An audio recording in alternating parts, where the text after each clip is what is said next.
well to get 3 members of Knights down and put a lot of time into this hill.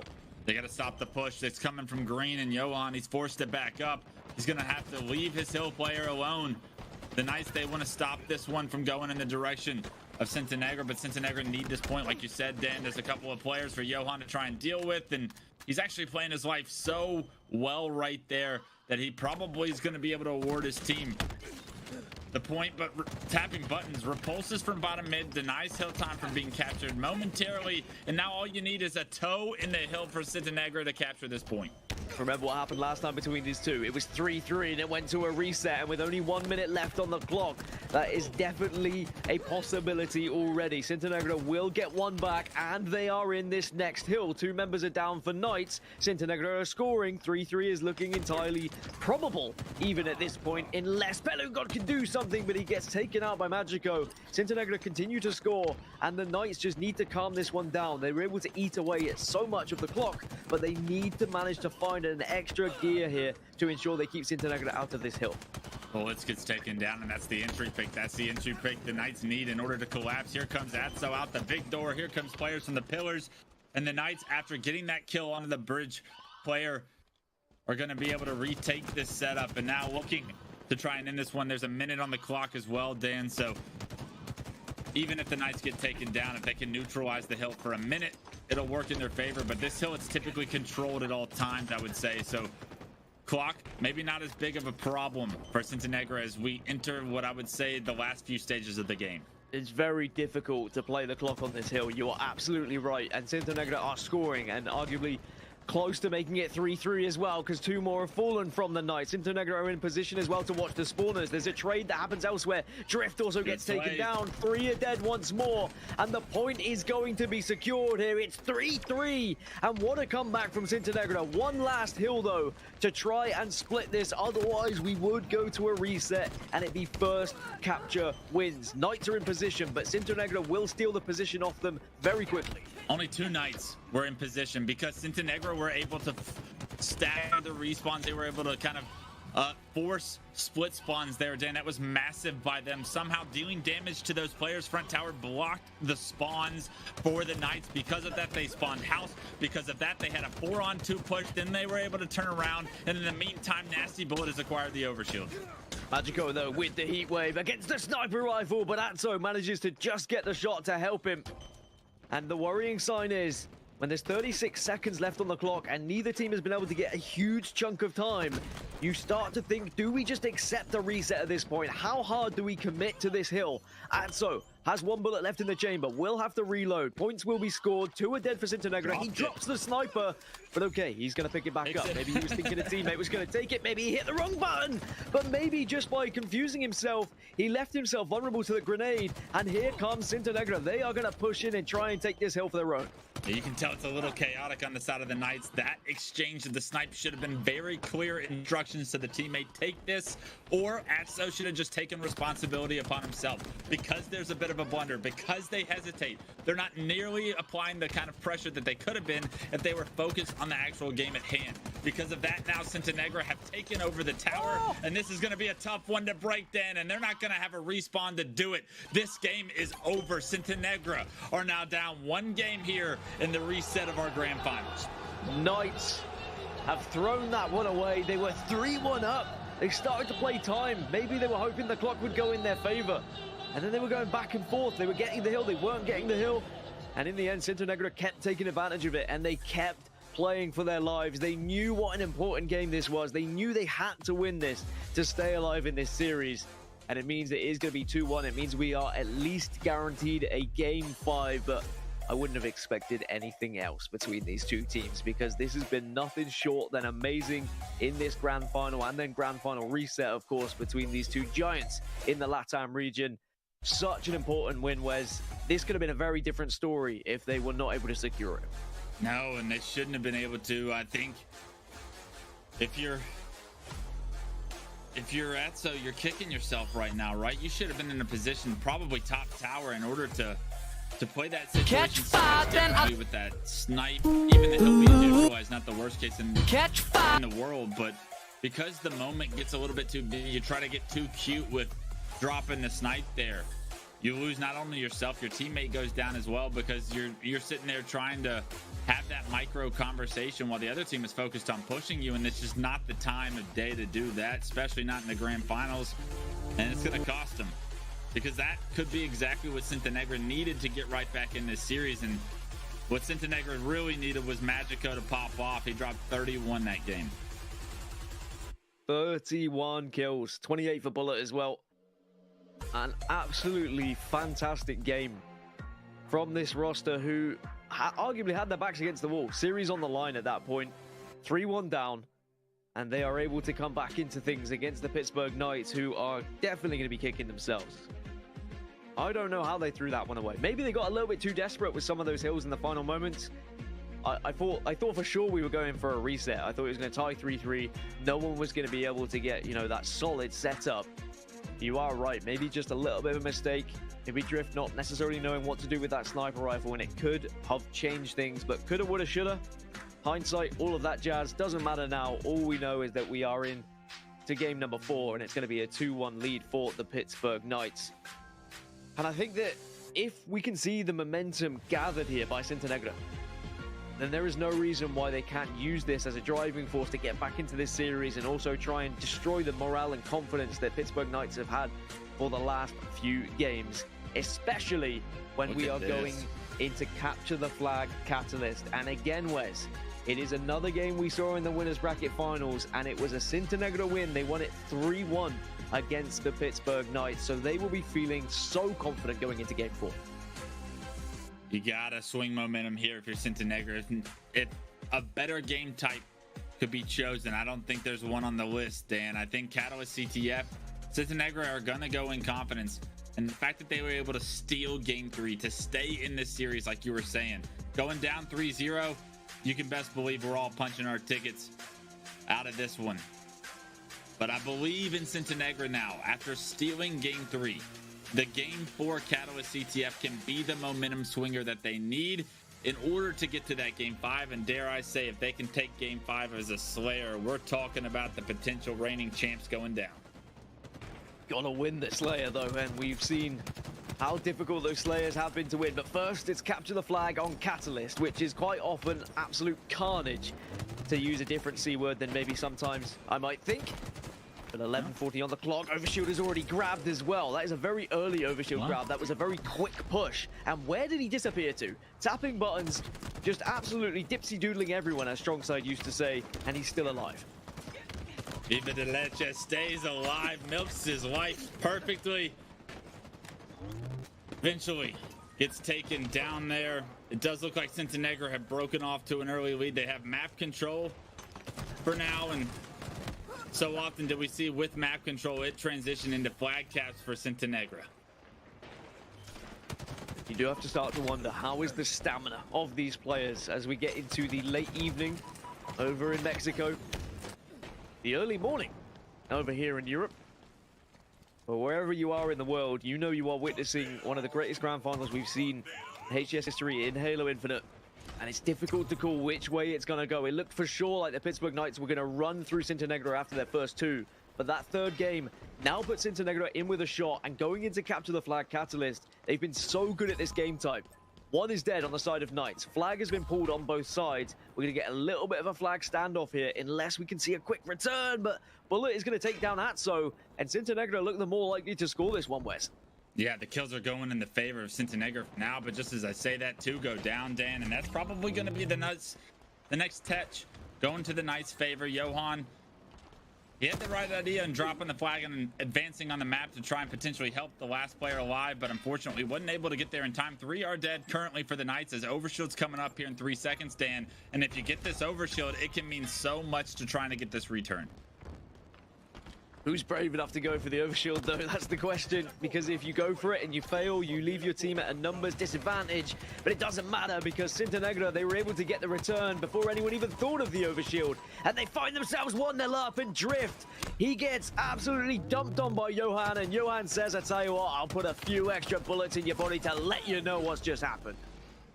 You can tell Johan starting to feel momentum, even with the body disrespect there. That's confidence, Dan. That kind of confidence can roll through the team as well. Everybody's starting to click, and it has been all Centenegra so far throughout this game. They find themselves up not just 1-0, but with a great opportunity in this flagpole to take a significant lead here to tie this series up.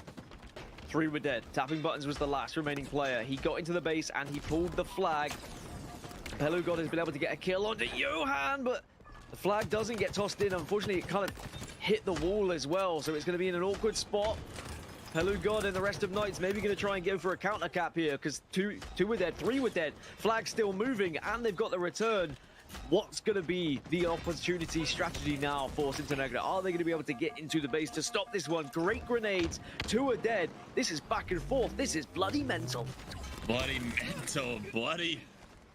The Spartans on the Knights right now, they go down several members. All 4 of them actually get taken down. This return has got to come through, but nades from Tapping Buttons with the triple kill off screen gets the touch on the flag, Dan, and that was a massive one to tie this game up. Somehow Tapping comes off spawn, has perfectly placed grenades, hits the shots to pair with them, and gets there in the nick of time to touch the flag.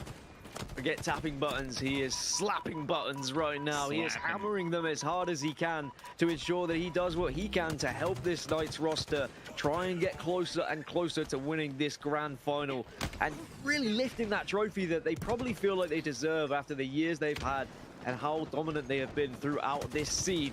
Now, 1-1, all tied up. 7 minutes 50 still on the clock, still loads of time for these 2 teams, but Knights are going to be moving this flag. But unfortunately, Pelugod is going to go down as well. 2 down on both sides. Bullet going to be able to get the return perhaps, but Drift alongside Atso are going to take him down, and this flag keeps moving.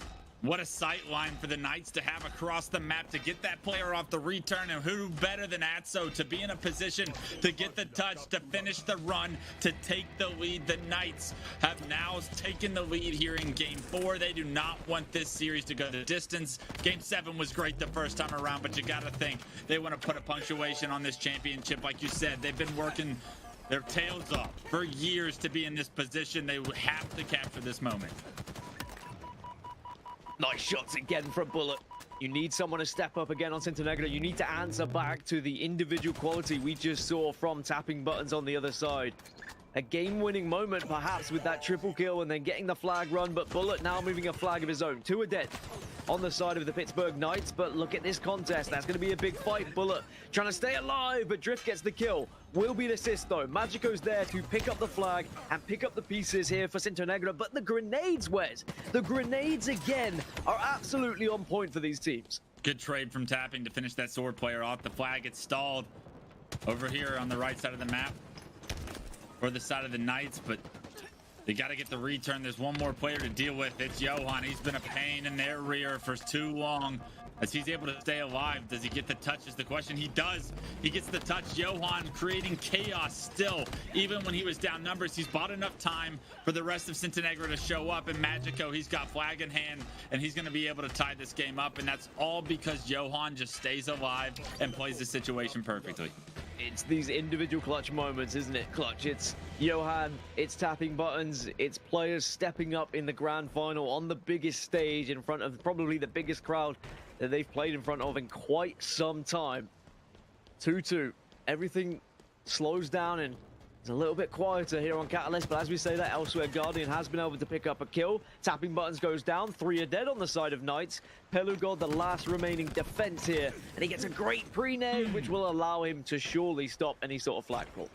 Oh, you thought the 4 was going to come through for Magico, just 1 shot off, but even better shots on the side of the Knights right there as the map slows down for just a moment. It gets reset. Centenegra are leading in slays for now, but the Caps remain 2-2, under 5 minutes to play, and you see the Knights want to be aggressive, but they're running into members of Centenegra that just have better opportunity, better positioning than them, and just like that, you close your eyes for just a moment, then 3 go down for the Knights. It's going to be Centenegra with full map control for now.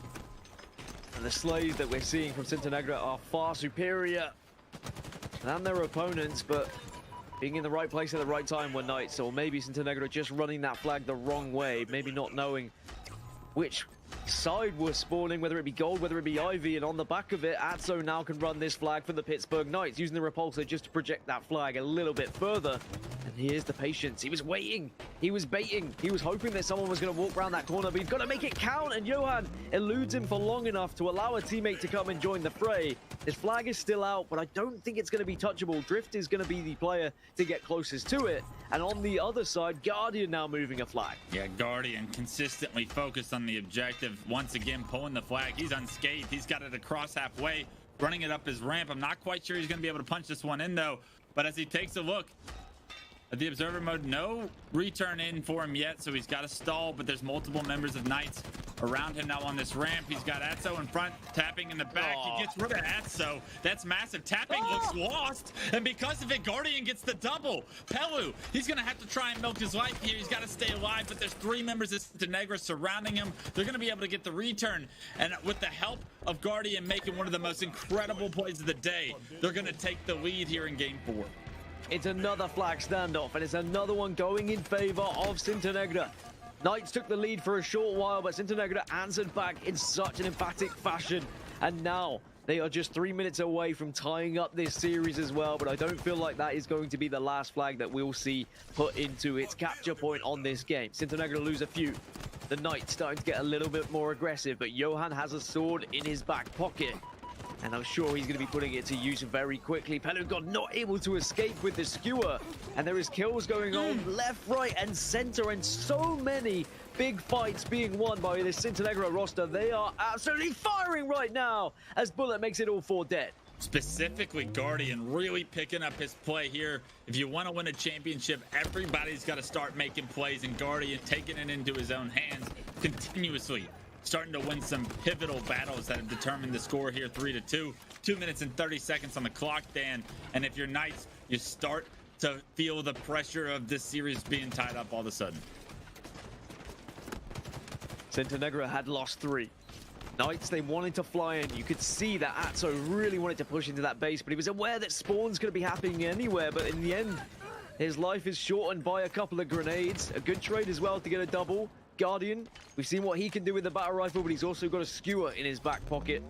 And I wonder whether Syntenegra are just going to play a little bit more defensive now they have a lead with 2 minutes to go here, Wes.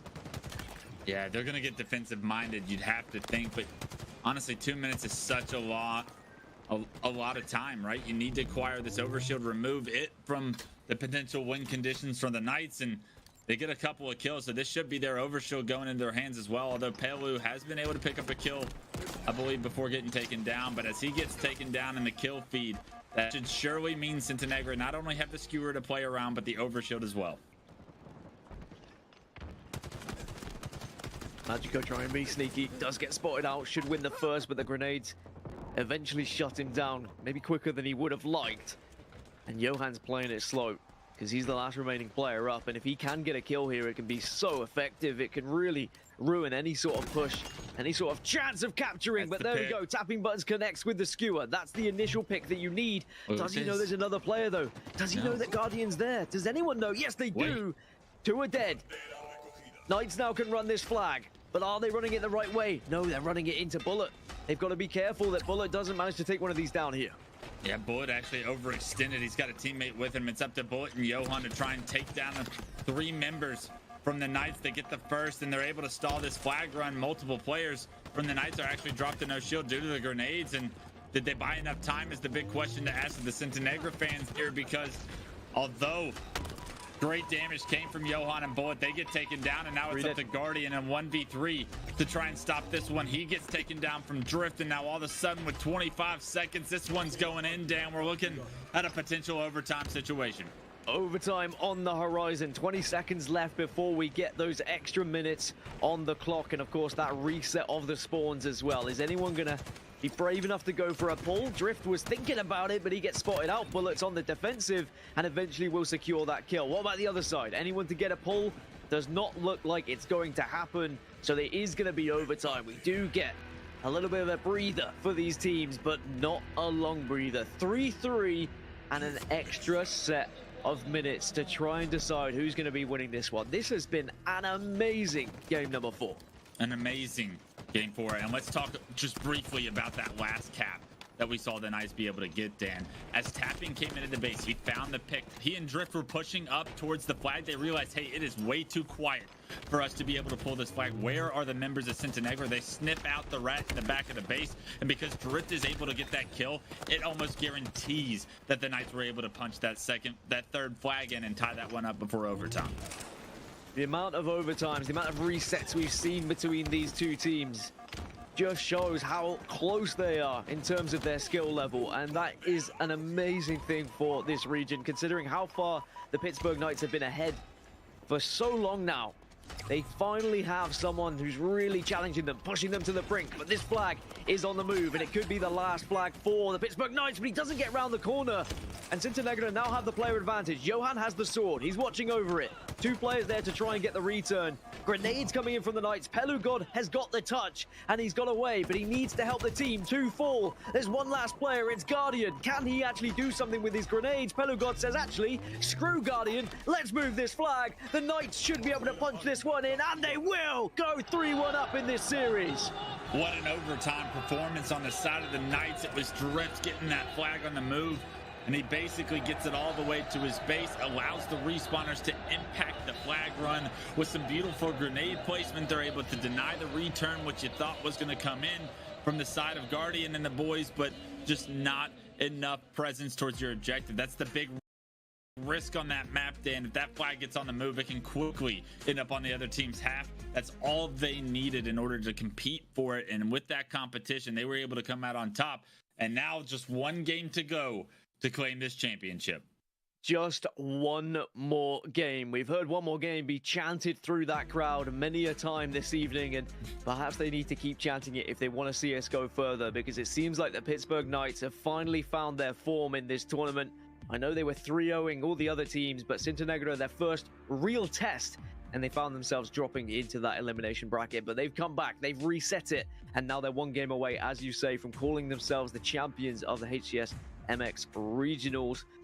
Wow, what a game indeed. Maybe we can take a look at the kills perhaps and see who really was the standout player, but to be honest, screw the stats. I just think that was an amazing team performance. Everyone stepped up when they needed to.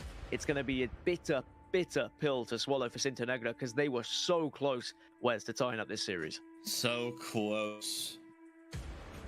But close doesn't count, man. You got to make one more play if you're on the side of Centenegra, and I mean, this was very close to a grand final sweep in the second best of 7, but they were able to steal that third game.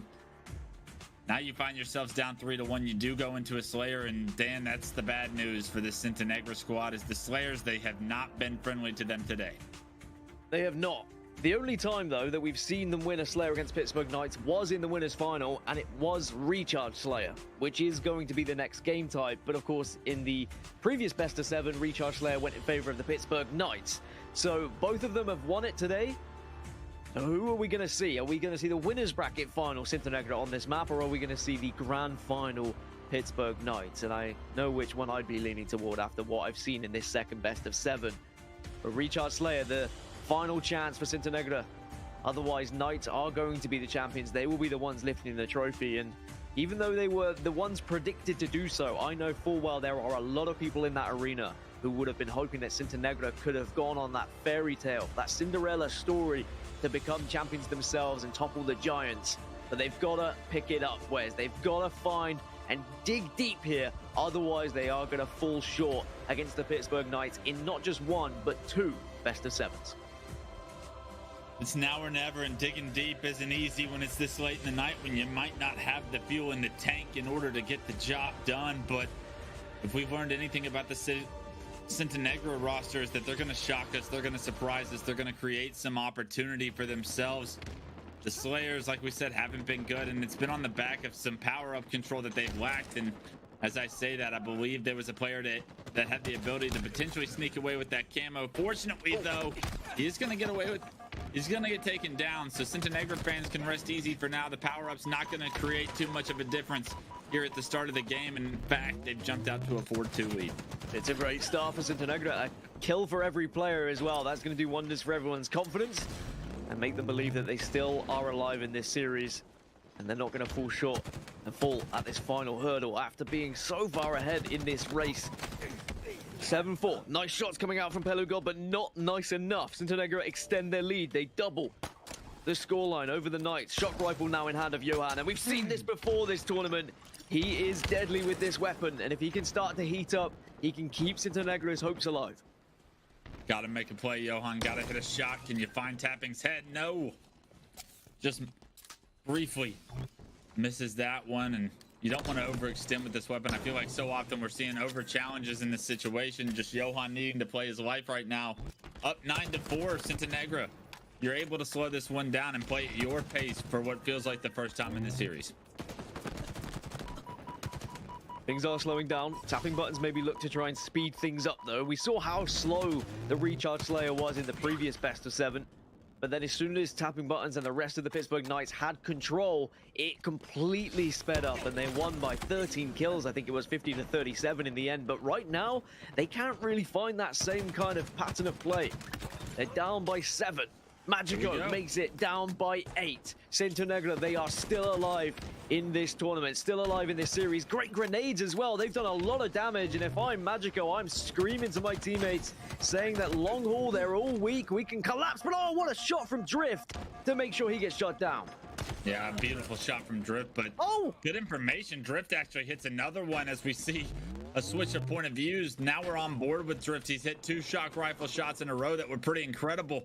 Gonna have to do a little bit more work to get this game even closer. Spots Magico, takes Magico, and knows that players are going to be over in the pipes. You can tell by the reticle placement. He knows that the enemy team is going to be in this pipes situation, but look at Johan. He's got sword out. You can tell from the observer mode, but it doesn't matter. Drift hits the shot to make the difference. All of a sudden, it's a 5-kill game because Drift has done it himself.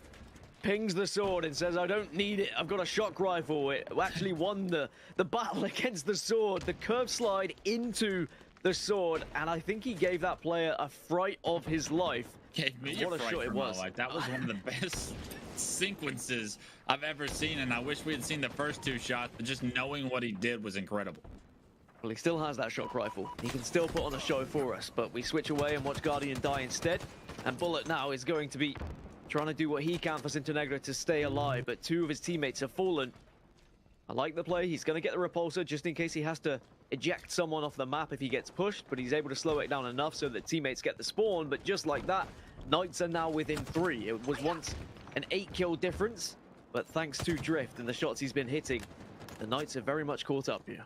Yeah, and that's everything the Knights needed to try and end this series on this game, right? This was looking like a Sintenegra Slayer win potentially very early on. They were starting to run away with it, and then all of a sudden all it does is take one drift to potentially be the difference maker. Can't hit Magico or Johan, but the shots are so close, and Drift, he wants a little bit more of that cup. Takes Johan's head off, and that's the pick that they need in order to be aggressive. And look at that, perfect time for camo, and who better to get it Drift with this shock rifle. 2020 all tied up, as it is of course match point, series point, tournament point here for Drift and the Knight squad, and he's just connecting with everything. He stays alive and he punishes this Sintenegra roster for not killing him, and somehow he is absolutely running through them. Surely not. How is he still alive? How has this man not been taken down? How is he putting on this much of a show? How is he this confident in the grand final, Wes? The kids are asleep. It's parental warnings here. Drift doing some things I haven't seen done quite yet to a team right now to keep his team in this. All of a sudden, Dan, it's a 5-kill lead for the Knights, and it's on the back of Drift just absolutely dominating this Recharge Slayer. 11 kills for Drift. Tapping buttons also adding to that total as well. It's now a 6-kill lead for Knights against Sintenegra, excuse me. They were 8 kills down, and they've been able to flip this completely. The script was saying that Sintenegra should have got it back, but then Drift changed it entirely, and Drift is still hitting shots elsewhere, may I add. Tapping buttons goes down, but Drift's still alive. What can Johan do, though? We talk about the individuals, we talk about stepping up. I bet that Johan would love to have that shock rifle in his hand so that he could be the difference maker, but at the moment, Drift still has it, and Drift is still doing things, but finally, he gets the killjoy. Finally, Drift goes down, and maybe that is what Sintenegra need to get back into this game. And it's just the manner that Drift gets taken down, right? He is flying at 2 players and pipes shock rifle out. The confidence is running through his veins, and it's transferred over to the players sitting right next to him now. Drift is 13-4-5, but Pelu with sword in hand trying to make a difference as well, trying to end this game. They're up 5. What was once a Santa Negra blowout at the start of this game has turned into the Drift Show. It has been the Drift Show indeed. Santa Negra, though, within 5 and still looking threatening, but that's a big kill. A couple of big kills. It's tapping buttons. When you talk about big kills, you know full well it's going to be either Drift or tapping. Atso also getting involved in the action, and it looks like we are getting closer and closer to maybe crowning some champions here, unless Santa Negra can find something. Can they find a second wind here? No, because tapping buttons is running through them. Atso's got his favorite gun, the plasma pistol, and all the pieces are starting to form now here for the Pittsburgh Knights. I mean, take a step back and look at how impactful Drift has been. We'll look at tapping button stats as well. 15-2-6. Although we've seen the highlight reel Drift's put on for us, tapping has got to be doing something right with those kind of numbers, and that's been the difference here for the Knights in the second half of this game. 41-32, 9 kills to separate these two teams in this grand finals, and the championship crown, it can almost be felt on the head of the Knights.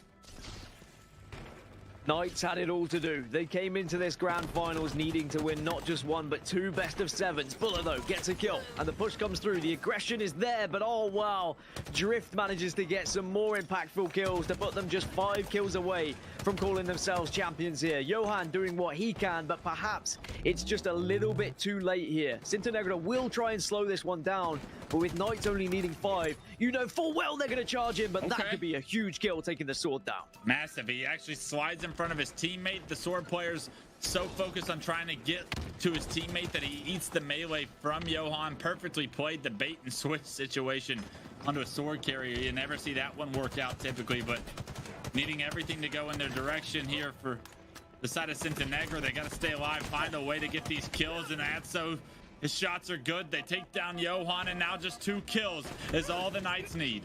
All they need indeed. They're getting aggressive. They've got the 49th, and Santa Negra will cower in the corner. They will hide away from this Knights roster. They've been trying to hide all game, but Knights are too aggressive, and they get the final kill.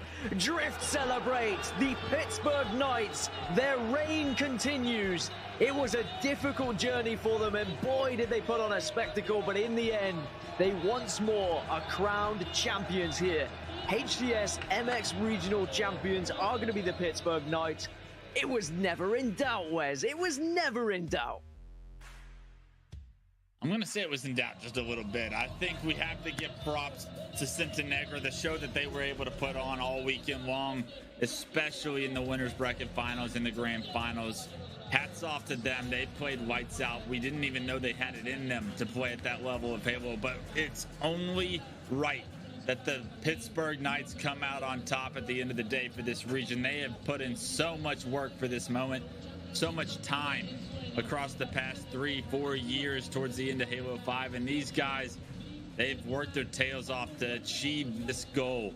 And it's a massive congratulations to the superstars on stage, and I can't wait to see these guys in Orlando. They have put on a show for us all weekend long, and it was a little bit worrying at times as Master Chief, he's going to be the one to grab the trophy, it would seem. He's the winner. You know, Halo is the winner of this tournament at this point. You better put my trophy down, Chief, is what I would be saying. Surely he passes this off, right? Hands off my championship trophy is what I would be saying right now, Chief. I don't care how close we are, how far we go back. Halo is the real winner here, is the message I'm taking away from this, but surely he's going to hand this over to the true champions. What if he just walked off? Pittsburgh Knights. Here it is. This is the moment they've waited for. 4 years we've waited for a LAN in Mexico. The Pittsburgh Knights, they were dominating back then, and they're going to be dominating once more, I'm sure. Your HCS MX regional champions are the Pittsburgh Knights, and eventually Master Chief, I'm sure, will hand them this trophy, Wes. All jokes aside, congratulations to these guys. So much talent, so much practice and preparation goes into moments like this, and we get to witness it here this weekend. The greatness that these players, this team has become, but it really has been behind the scenes, day in, day out, week in, week out. I've watched these guys compete for such a long time. A well-deserved championship to their name, and we'll see what they can do on the international stage here in a few months. What a moment it is for those players on your screen. They've been through the wars throughout this tournament. They get to hold that trophy aloft, and they get to go to bed tonight as champions, as they have done so many times throughout this season. We have to take a moment to just give so much congratulations to Sintonegro as well. What a run they had in this tournament, really taking this Pittsburgh Knight God squad right to the brink, but unfortunately not able to get over the finish line. Instead, it's all about the Pittsburgh Knights. It's all about what they can do now from here, Wes. What can they do in Orlando? Can they be that MX team, that LATAM team, to start breaking even further into the international scene? I want to see a top 12 from these guys. This is the beginning of this roster. I love what I've seen. I love the addition of Pelu, and it has been such an amazing tournament for them, and I'm delighted for every single person that has their hands on that trophy. Yeah, I'm glad you called out Pelu. The eyes were all on him coming into the weekend, and he really stepped up in massive moments for his team, whether it was with objective play, whether it was hitting big shots that were much needed to push this team in the right direction. Pelu is the exact fourth these guys needed in order to solidify not only this championship, but I truly believe an international opportunity and what's in store for them as far as the best potential roster that this region can put together to compete on that international stage. And we'll find out what they're capable of later at Orlando. We know they've achieved that goal as well, but for tonight, they're able to celebrate with the greatness, the hard work that they put in. I mean, there's probably about 30 professional photographers, yet they're still taking selfies. Welcome to 2022, where social media dominates everything. But you've got to get it on the gram. You've got to get it on the tweets, right? You've got to let everyone know, because they are the rightful champions. And also, what a crowd we've had here at the MX Regional. The LATAM region has come to play. They've shown up in so many numbers. The halo they've seen, the chants that we've heard. It has been such an incredible tournament, and it's rounded out by one of the best grand finals we've seen in Halo Infinite LAN history. And I'm sure it will go down as one of the best for quite some time as well, with how close Sintonegro pushed this Pittsburgh Knights roster. That's what makes it even better, Wes, is that PK were meant to dominate this tournament, right? They were meant to be absolutely destroying everyone. We even talked about them not dropping a map. But Sintonegro took them all the way to a Game 7 and a reset as well. An amazing performance, and I have to congratulate them once more to the Pittsburgh Knights. But for now, we're going to go over to Lottie, Onset, and Bravo to break that one down. Just when you think it was over, just when you think it was going to be a different team, a different name on that main stage, the Pittsburgh Knights, they managed to do it once again. They remain on top, they stay on top, they're heading into Orlando on top. And damn, does it feel good. Absolutely incredible. Look at those smiles across the stage. This meant so much to these guys. I think in terms of their competitive season so far, they've done it all right. You know, they've completed online. They've completed everything that they needed to, apart from this regional finals, this LAN event in their LATAM region. This is the cherry on the top for these guys. And Bravo, they're going to be feeling so damn proud of what they've achieved, because not only have they managed to win the tournament, they did it in the most difficult fashion possible, coming through the elimination bracket, falling to the very team you meet in the grand finals once again, resetting a bracket, and then taking it 4-1. This is absolutely insane. They're so talented. Wild. Just like you say, and just like Onset said, they did it the hard way. 12 games total in the grand finals that they had to play, and down to the wire in that first set. Like we said, the extra 9 grand was on the table, and the 20 grand was on the table in that Game 7 Slayer up against their opponents. They made sure that that was not the case. They sent us to a second grand final where I think a lot of people were predicting they would be pretty dominant, and that's exactly what they did. But like you said, like Gaskin and Clutch said also, I mean, just the fact that they can celebrate well tonight. It's only, let's see, it's 11 p.m. in Mexico City. I think they can find some good tacos, some good margaritas, and they can have a good time tonight. They certainly can. I mean, they have been so incredible from start to finish this entire weekend. Onset, what is the most impressive part, do you think, about the Pittsburgh Knights?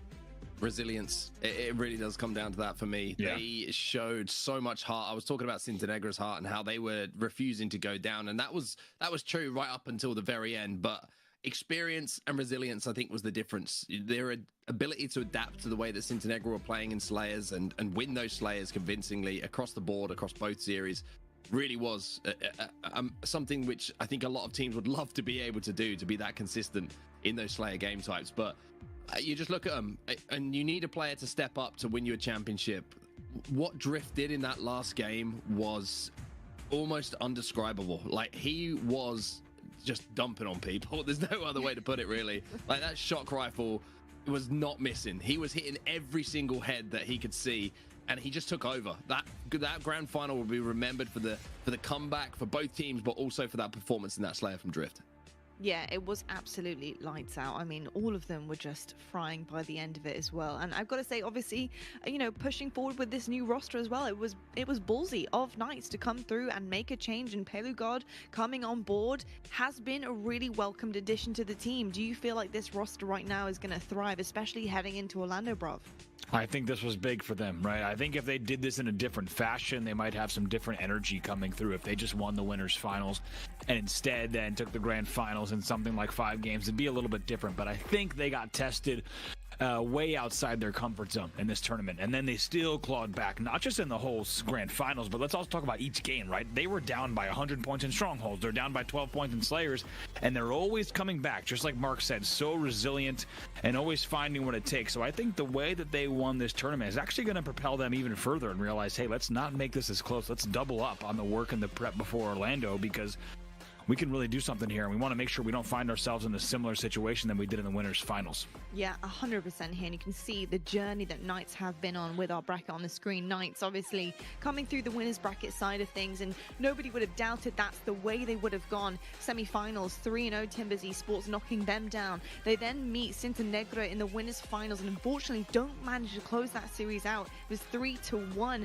Knights then bump down to the elimination finals where they meet Timbers Esports once again. They 3-0 to repel right back up into that grand final, going up against Cinta Negra, managing to reset a best of 7 bracket once again. Really, really close, going all the way to our 7th game there. 4-3 was the score of that one. And then our resetted grand final bracket again, 4-1. So a real change of pace there coming into the second series, which honestly, Onset, I feel like can kind of be the way, right? You know, you reset a bracket, you have so much momentum, you manage to fix a lot of the small mistakes or big mistakes coming across from the team that might have previously caused the series to be a little tighter at the beginning, and the 4-1 victory there for Knights. You know, I'm not really surprised that that is kind of the scoreline we saw there.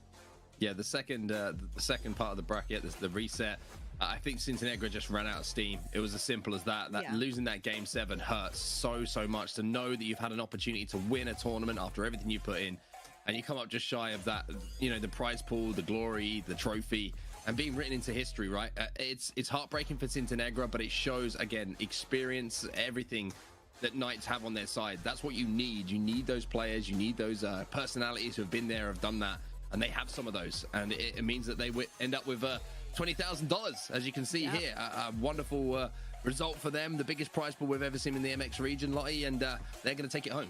They certainly are going to take it home. $50,000 on the line this weekend. It was absolutely incredible, as well as 3 qualifying spots in Orlando. But 20K is going the way of Knights. That is firmly in their pockets, as well as that gorgeous shiny trophy you saw on stage. And honestly, buckets full of pride, buckets full of confidence heading into Orlando as well. So absolutely incredible stuff from Knights from start to finish this weekend. And I tell you something, we learned a thing or two. You know, we talked about that as well throughout the weekend, is what can we learn about some of these Titan teams in the LATAM region?